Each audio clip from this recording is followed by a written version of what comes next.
Good afternoon. This is Danny Middleman. I am making for you a presentation for Module 1. I expect this to last about 30 minutes, so block that time. What I'm going to do here is take you through a little bit of an introduction to the course, spend some time on simulation, and show you what we're doing in Microsoft Excel for simulation, show you an exercise, show you the materials you need to see to get the assignment completed, and then talk a little bit about normal distribution, and that will lead us into the next unit of statistics very clearly. The PowerPoint I am using today is also available to you online. The online version, the version in D2L, does not include any of the Excel demos that are going to come up during this half hour.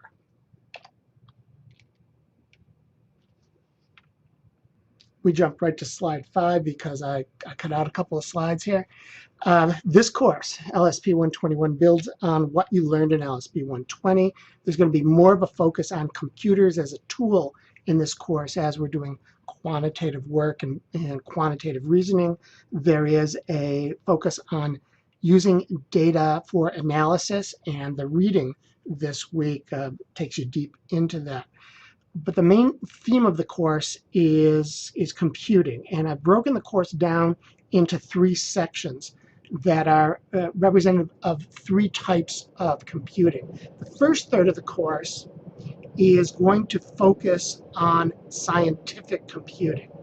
Scientific computing, as it says here, is computing to do data analysis to solve problems. We're doing statistics, we're doing other kinds of quantitative numerical analysis when we're doing scientific computing, and it's used all over the place. It's used in physical science. One example would be for predicting the weather. Huge simulations used by the National Weather Service. It's used in social sciences for predicting future economy, as well as a variety of other reasons and ways in social sciences. It's used in engineering. One example would be calculating the tolerances when one is building a bridge, or when one's building a building, the weight distribution and how big beams have to be. All of this is quantitative analysis using scientific computing tools. For us, we are going to cover simulation, we're going to cover statistics, a little bit of probability, and we are going to use Microsoft Excel as our primary tool as we're doing this. The second third of the course is on business computing. Business computing is the way computers are used in businesses and in organizations to support the operations of those organizations. And again, there's a wide variety of ways computers are used, and you've seen and know much of this, and you've used them for much of this. Computers are used as the hardware and software support for retail operations these days. Amazon.com being a great example of e-commerce use of computing tools. When I walk into Starbucks and I swipe my gold card in Starbucks into the cash register system that ties to a database, probably back in Seattle, another example of how computers are being used for running retail. It's also being used back of the house. Campus Connection is a great example of this. Campus Connection is actually an enterprise resource planning set of software that is managed by a company called PeopleSoft, that's used not only for the business operations at DePaul of student registration and student course support, but it's also used for the financial records at DePaul, the human resources systems, building and operation management. Basically, most all of the operations at DePaul are built on top of Campus Connection. Business computing also includes using information for making strategic and tactical decisions. And there are ways we can generate reports, generate queries out of databases that help us with decision making. So as that suggests, most of the computer use in business computing sits on top of databases. The information is stored in databases, and that is going to be the focus of the middle third of this course. We're going to focus on databases, how information is, as this slide says, entered into, stored, organized, and analyzed when it's sitting in databases, our primary tool will be Microsoft Access. The last third of the course I think is the most fun, which is why we leave it to the last third, and that is what I'm calling visual computing. And visual computing captures the idea that computers are used to support visual presentation of information. You did a little bit of this with PowerPoint back in LSP120, I think. We're going to go far beyond that. We're going to look at software that is developed to support visual presentation. So we're talking about doing entertainment, visual entertainment on the computers. Those of you who are digital cinema majors, that this is what you do, what your major is. And this part of the course either will be easy or very interesting to you, I think. So we include in this the development of animation, development of movies, development of computer games, all of which have a strong visual component to them. What we're going to do in this third of the course is really two things. One is we're going to use it as a way of learning about and understanding how programming languages work. And you're going to learn how to do real computer programming in a real language. We've picked a language that's kind of visual and is pretty easy to learn, but it has all the real concepts that something like Java or C++ has. So we'll look at how that logic of computer programming works. The other thing that we're going to do here is we're going to create some visual programs. We're going to get you to create your own animated music videos. That's why we've got a little animation on this slide. The videos you make, you're going to see look a little bit more like South Park than Family Guy. And we're also going to build some simple computer games, visual computer games. You might not get more complex than tic-tac-toe, but you'll see the way we can get user input and make decisions with software and present all of that visually. So that's what the course is about. But right now we're shifting and we're jumping in to the first third of the course. So I want to talk about scientific computing. We're going to do this over, I think, 3 weeks, covering simulation, normal distribution this week, descriptive statistics and subcorrelation next week, maybe a little bit of visualization of data next week, and then probability the third week. So right now I want to jump in with simulation. You'll notice this slide is different than what you may notice, than what I initially circulated. I've cleaned up this definition a bit, and if this seems unwieldy now, you should have seen it before. What simulation is a little bit difficult to explain with a pure definition here, and you might have to read this several times for it to sink in, but I'll give you some examples on the next slide that may help. What we're doing with simulation is we've got something that's real that we're interested in. We're going to build an abstract model of it on a computer. By abstract model, I mean we're going to try to pick out what the key parts of that real thing are, and then build some software so that we can, the verb is simulate, so we can test that real condition with our model, and then we're going to run this test many times, take the average of all of our runs of this test, and use that to predict or explain the reality, that real phenomenon. Okay, kind of vague. Here's an example where, if you're a football fan at all, this might make some sense to you. There are a number of different computer-based football games. Madden football, I think, is the biggest seller out there. And a computerized football game is in itself a simulation. It isn't the reality. It isn't real football played on a field, but it's a computer-generated version that has lots of the aspects, but not all the aspects, not all those subtleties of the real thing. What they try to do is pick out the most important stuff and give you that, recognizing they can't replicate everything in a real football game. So that's a simulation. Get a model that abstracts out just the important parts. And the way you can use Madden football, you can play it against somebody else. You can play a game once, but if you got the settings set right, you can take Madden football or another football game, and you could ask the computer to play itself lots of times. I wrote here 1,000 times. So let's say I'm recording this when New England is going to play Baltimore next weekend for the AFC Championship.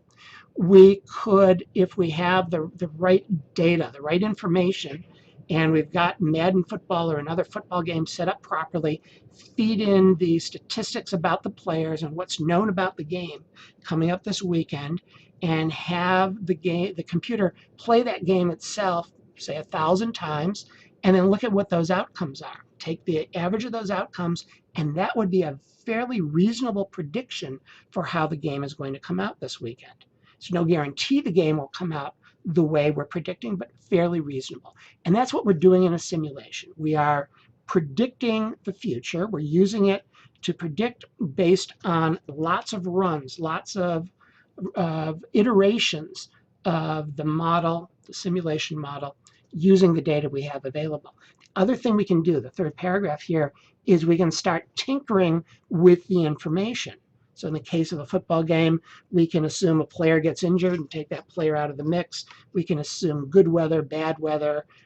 We could, if we wanted to, change which team is the home team and replay the simulation over and over and see when we change the input information, does it change the output? Does it change the outcome of the game? So that's what we're doing in simulations. We're using them in science. I didn't say it a few slides back, but simulations are also commonly used in business.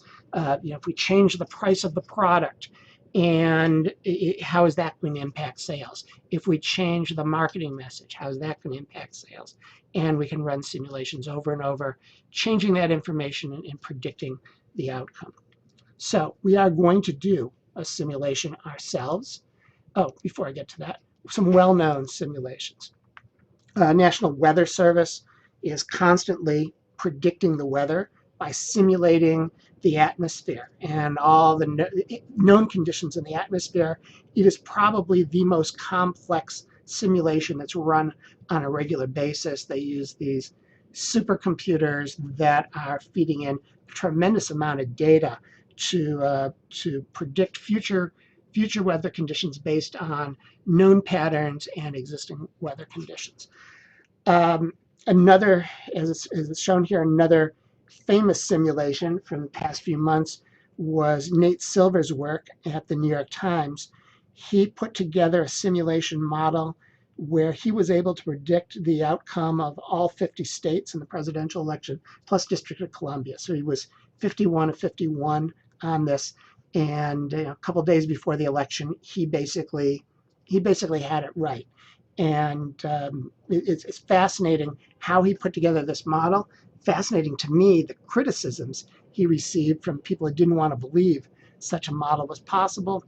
And but he was right. It worked. He got 49 out of 50 states right in 2008, improved his simulation model, and now he's continuing to try to improve it for future elections. All right, so we're going to do a simulation now. And what we're going to do is first we're going to do the real world thing. So we can't do real world weather, we can't do real world football game, but what we can do is something fairly simple that's real world. And to do this, and I'm going to ask you to do this as the exercise, and then it's also going to feed in and be part of your assignment this week. And what I want you to do is, for real, I want you to get 2 dice, borrow or procure somehow 2 dice. I want you to then roll those 2 dice 100 times and record the results. When you do this, get yourself all set up to do it. When you do it, record the time when you start, record the time when you're done, so we can see how long it takes you to do it. I'm going to ask you to turn in that time span as part of your assignment so I can capture it for everybody in the class, and we'll see what the average is on all of that. And what I'm going to ask you to do is list your results as I've listed them on this slide here. As you know, when you roll 2 die, you can have any number come up between 2 and 12. If you get 2 6s, it's a 12. You get 2 1s, it's a 2, and all the combinations in between are possible. I did this myself to set up the slide, and these are the results of the 100 times I rolled the dice. And you notice that most commonly you get something toward the middle of this. We can look at it as visually as I have it in the lower right. This is called a histogram, where the vertical is just the count of the number of times each of the numbers 2 through 12 show up. So I'm asking you, again, I'm asking to physically do this, roll 2 dice, do it 100 times, and then record out the results for us. Now, once we've done this, then we're going to do this. We're basically going to simulate this on the computer using Microsoft Excel. Before I show you how to do it, I need to show you how to set up Excel to be ready to do it. So what I'm going to do now is pull Microsoft Excel into the screen on top of the show. And I've got Microsoft Excel 2010. I'm working on a Windows 7 PC here. So this is the environment you'll see in a DePaul lab and on most modern PCs. The things we need to do to get this set up front are we need to have available to us what is it called here? The analysis tool pack. And that shows up on the data ribbon. You notice there's a ribbon across the top of all these different buttons that's tied to a menu item. So if we're looking at home here, I go over to insert and the ribbon changes. I can go over to data, the ribbon changes. We have 1, 2, 3, 4, 5, 6, 7, 8 different ribbons here. And what we need, and this screen is a little bit small for it, but it's going to be off to the right, the data analysis. When I'm on my full screen, let's just pull that over and show it. When I'm on my full screen, it shows up over here. We don't have quite that much room, but it isn't there. It isn't available to us on the data ribbon. We have to make it available to us. So 2 steps to do that. If you're working on a single computer this quarter, you only have to do this once. If you're working on lab computers, you're going to need to check this each time, see that it's turned on the lab computer. So you may need to do this a number of times in the lab. 2 steps. First step is, and I'm just going to slide Excel out of the way for a moment here. I have all this on slides. So I'm basically telling you here, this is what you need to do, and the steps to do it. Slide 15. Okay, let's actually do what's on slide 15. So the first thing we need to do is we have to get another ribbon to show up that isn't here already. I'm going to just mouse over any ribbon at any point, and I'm going to right-click, and up pops up this menu, and I'm going to choose Customize the Ribbon. So I right-click to get it. This dialog box pops up, and in this dialog box, you're going to see here's all the ribbons. And the ribbons that I already had going are checked. There's one ribbon that's not checked. That's called Developer. I'm going to check it, and I'm going to say OK. When I do that, another ribbon shows up here called Developer. I'm going to choose the Developer ribbon. I'm going to go to Add-ins, because what I want to do is add the Analysis Tool Pack add-in. And when I click on Add-ins, this dialog box pops up, and I'm going to check the Analysis Tool Pack box and then click OK. And on the data ribbon now, over to the right, is Data Analysis. So that wasn't there before. It's there now. If you want to turn off, you can leave the Developer ribbon. It's not hurting anything that it's sitting there. If you wanted to turn it off, you simply repeat that first step, customize the ribbon with a right click, and then just uncheck Developer, and it's gone now. But data analysis is still here, so that's important to us. Now that we've got the data analysis functions available to us, let's go back to home, and let's step through what we need to do to build the simulation to roll 2 dice 100 times. And this information is starts on slide 16. I'm going to just talk you through it with Excel sitting here. I need to generate a random number for each die, each of the 2 dice. And I'm going to put the first die in column A, the second one in column B. So to generate a random number, we're going to use a function in Excel. I'm sure you used functions in LSP120. You may not have used the random number functions. And I'm going to use a particular random number function called RAND between, random number between, and I'm going to tell it the lowest number and the highest number to use. And since a die has 6 sides numbered 1 through 6, I'll tell it the lowest possibility is 1, the highest is 6, When I check the box or hit enter, it's just going to generate one of those 6 possibilities for me. In this case, it happened to generate number 1. I'm going to step over for that'll be our first die. I'm going to step over to the next die and do the exact same thing. Ran between 1 and 6 and hit enter or check the box. And notice that it gave me the number 2. Notice also every time I hit enter, it recalculates the random numbers. So my 1 turned to a 2 over here. And it's going to continue to do that for us. It'll just regenerate the random numbers. Since we're interested in the sum, the total of the 2 die, in the third column, I'm going to use a sum function that's just going to add these together. There's a variety of ways you can add cells together in Excel. You probably already know that. This is one of those ways. I'm using the sum function to sum the contents of cell A1 with the contents of cell B1. Hit enter, and well, it regenerated the numbers, but it adds them together as a 3. And just so I can remember that this is my sum column, let me change the color of this column. So I clicked on the C, I clicked on the header, and now I'm going over to background color, and let's make this a light purple. So that's my sum. Well, this is one simulation. It was faster to roll 2 die than to do what we just did. But if we want to simulate 100 times, I can highlight these 3 cells. Notice that there's a little box in the lower right corner, and I can drag it down. I can do this 100 times, and it's not even all that much more difficult to do the simulation 1,000 times. There's my 100 simulations now with all the results in column C between the numbers 2 and 10. Let's stop here at this point and look at how we can create a visual representation of this. Let me pull Excel out of the way for a moment, take you back to the previous slides. So I want to create something that looks like this this set of bins here. I got a bin where I'm putting in the count for the number 2s, the count for the number 3s, and so forth, up to the count of number 12s. So I need something with these bins. We call this a frequency distribution. The formal term is frequency distribution. Informal term might be bin. And we want something that looks like this graph. And as I said earlier, the graph is called a histogram. So we're going to generate these 2 things in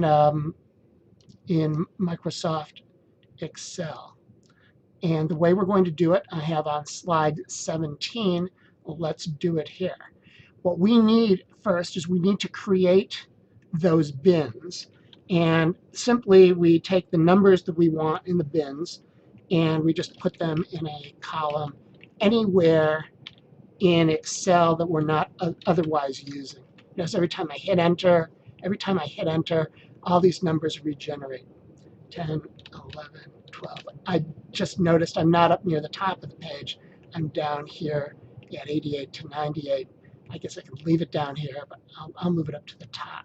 So I'm just going to take the set of numbers I created, put the mouse over the black border, press down the left mouse button and drag, and I've dragged it to let go, and I've dragged it to the top of the page. Now, in order to create the frequency distribution and the histogram, we're going to need to go to that analysis toolpack on the data tab, and I just can click anywhere on the page that I'm not using. I'll click on analysis, data analysis, and it brings up my pack of tools, and there's a pack called histogram. So I'm going to select histogram. I'm going to press OK, and a dialog box is going to come up. And this is the dialog box I need to fill out to create both the frequency distribution and the histogram.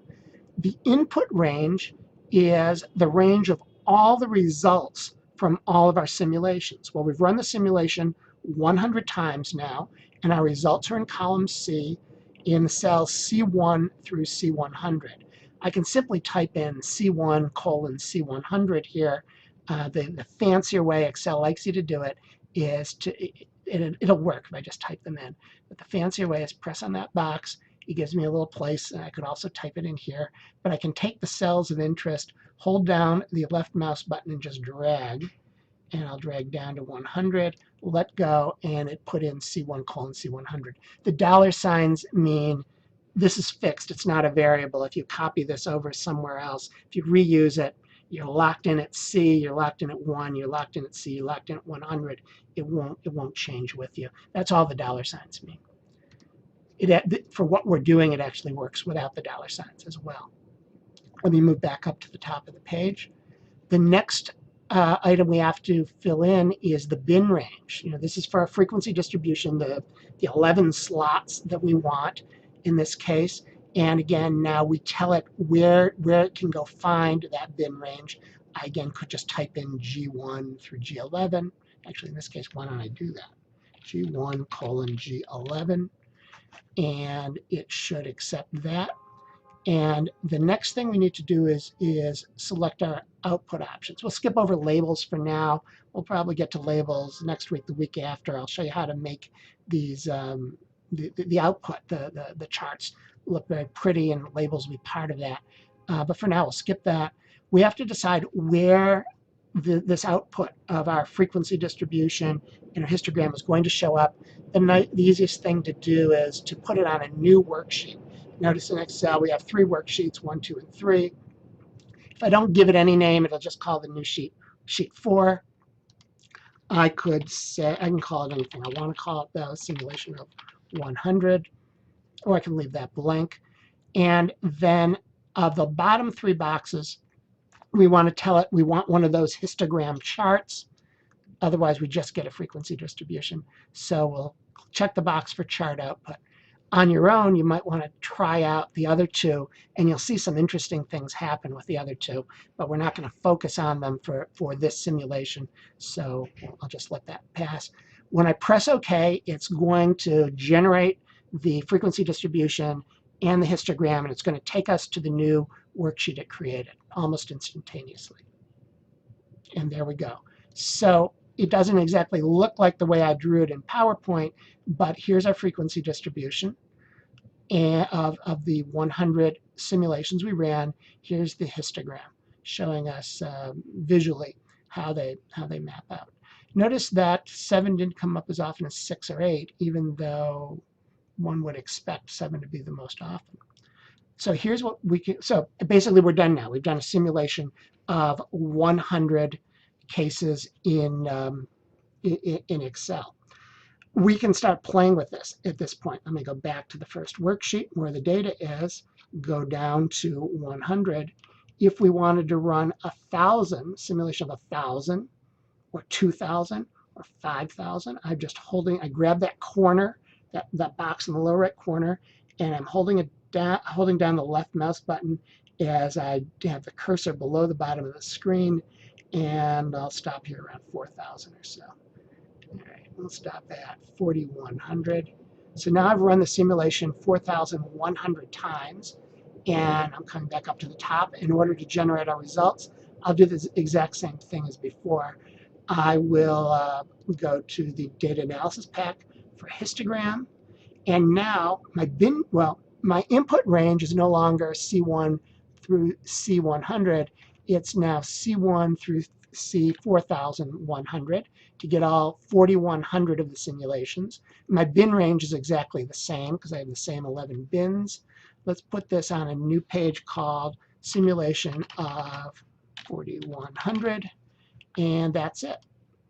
And it didn't take long, but on this new page now, take a look at that. We have a simulation of 4,100 of these. What Excel does is it always allows for something that's potentially outside the range, so it creates this more. If I don't want to see that, I can make it go away by deleting that and deleting that, and now that's gone. Notice that when I get up to a number like 4,100, the curve is much smoother than it was when I only had 100. 100, I still have a lot of random variance going on, but 4,100 to get a nice smooth curve. And that's basically, let me go back to PowerPoint now, make sure I've covered everything I wanted to cover. But I think that's basically it. We've done a simulation of 100 dice rolls. I've also done 4,100 for you. When you go to do this and time it for the assignment, I suggest you do it once with the exercise. You basically run these few minutes of the video again, step along with me in Excel and do this once. When you do it for the assignment, just start from the beginning, do it again. It should take you 5 minutes or so, but time it that second time through when you've already gone through the learning curve. And let's see how long it takes you to do it in Excel versus how long it took you to do 100 dice rolls manually. And you saw I could ask you to simulate 10,000 dice rolls. You're not going to do 10,000 dice rolls manually, but I could ask you to simulate 10,000. You saw how quickly I simulated 4,100.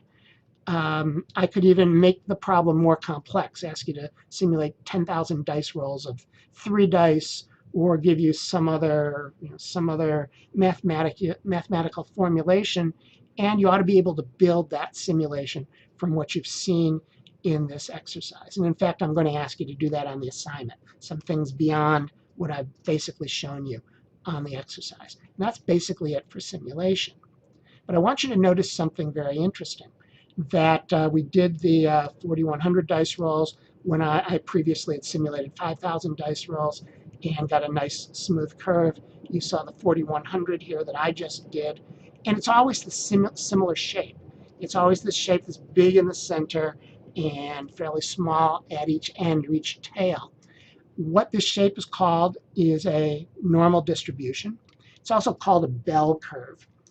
And it's a distribution that occurs in nature over and over again. You're seeing pictures on the right here. This mountain is, in a sense, a normal distribution, that the bulk of the stuff in the mountain, if the mountain was formed by a volcano, most of the magma landed toward the center and less landed farther away or rolled farther away. So you get the mass of stuff in the center and much less farther away. It's a normal distribution occurring in nature. You can see from this pile of laundry, the same thing's going to happen. If you keep your laundry in a pile across the room and you throw dirty clothes into the pile, over the course of a week or so, that pile is going to take on the shape of a normal distribution. Assuming you're always trying to hit that same point and you're moderately accurate, you're going to have more clothes in the center and it's going to tail off more or less equally on both sides. And we saw it with our random number generation in Excel. All of this is normal distribution. Big values in the center. The center is called the median, the actual center of this, the mouth of the volcano, I guess.